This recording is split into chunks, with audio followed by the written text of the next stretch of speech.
RG Kar medical college నుండి south Kolkata law college వరకు అసలు భద్రత అనే పదం ఎక్కడుంది?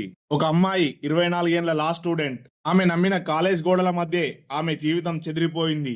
ఆ అమ్మాయి పైన గ్యాంగ్ రేప్ జరిగింది. ఆమెకి న్యాయం చెప్పాల్సిన నాయకుడే ఆమెను నిందించాడు. ఆమె అక్కడికి వెళ్ళకపోతే ఆ అత్యాచారం జరిగి ఉండేది కాదు.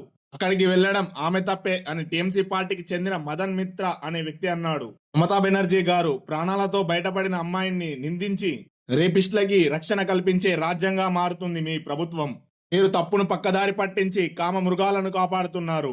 మదన్ మిత్రా, మీ మాటలు ఒక బాధితురాలనే కాదు ప్రతి ఒక్కరు గుండెని గాయపరిచాయి.